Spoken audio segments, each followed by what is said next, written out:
تذكر يوما كنت تعانق دمعة الفكر تناجي الله في صبر وترجو Subhanallah, Harun Rashid rahmatullahi alayhi, one of the great Abbasid Khalifs. If you don't know who he is, but just understand he was a great leader of the Muslim Ummah in the Banu Abbas. And he's noted for establishing Darul Hikmah and great Islamic seminaries, institutes and the likes. Anyways, what happened is that he built this big yard, massive yard, and he embellished it with everything he could get his hands on, made a masterpiece, an absolute masterpiece of his time. So he gave everybody da'wat, like we do, isn't it? You build a house, and then you call everyone for da'wat, and you say, look at mashallah, look at the wall, look at the marble, and under people are saying mashallah, like in andru sarnevion, and look what he's got. And then we go home, and this is the problem, I'll say this, right? You know when you have brothers that go to holidays abroad, when they come back they're ghaib, you don't see them. I thought he come back a month ago. Yeah, but he's been working 16 hours a day since he returned. Why? Because what have you done? You've been sitting in England for 15 years. Well, you've been sitting 15 years. What have you got? What have you got? Tu nakam insan yaar, tu flane ya dingya.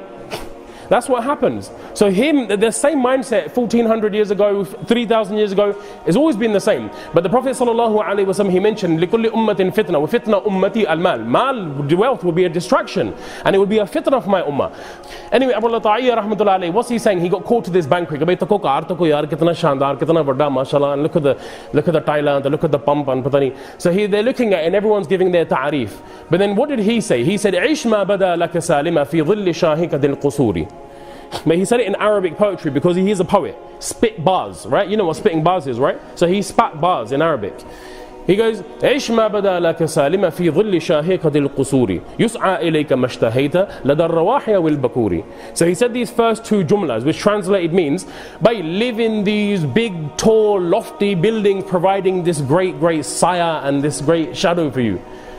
Live in comfortable, live in peace. You will live in peace.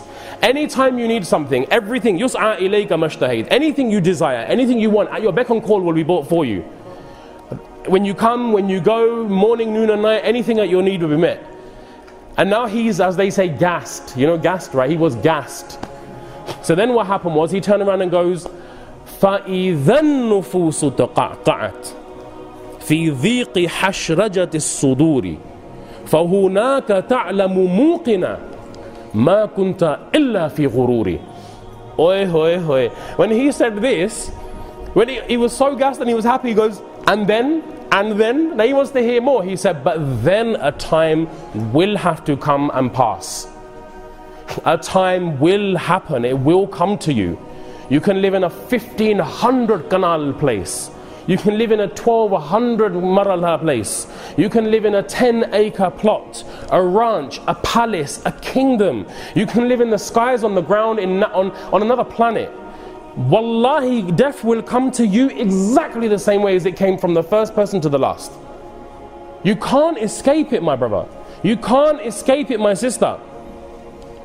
He said a time will come, فَإِذَا النُّفُوسُ تَقَعْقَعَتْ. What will happen is that your soul will start making this knocking sound in the chest of your body. And it will come in the tightness of your chest, you will feel your soul being taken out. فَهُنَاكَ تَعْلَمُ مُوقِنًا. Put your makan to the side, put your wealth to the side, put your business to the side, put your children's degrees to the side. Now you will know when your soul is being taken. Oh, I was in a loss. I should have done more for my akhirah. At that time he started crying. And you know they say, Molvi yaar, inaki na dawat dita karo, khush lokan. You know, because if you call a few, because they'll say, no, don't do that, you shouldn't do that, rather don't do that, rather. But it's all hikmah. What does Maulana get out of telling you to become good in the akhirah? Maulana ko commission milte hai bhai? Does he get any money from you? Do I get, let's just say, hypothetically, out of this gathering, 100 of you were to become the walis of your time. Does that help me? Bhai, does that help me? No, it doesn't. For akhirah, that's another story. In this world, nothing's nothing's happening. Or now we want it either. Your benefit, my brother. And this is the thing ulama have always wanted. They tell you this, not because they're telling you off or they dislike you. They have a dard, Allahu Akbar. I can see that if they just practiced upon deen, their lives could be potentially so much more better. There's that pain that keeps the ulama constantly advising our communities. تسري فعاش القلب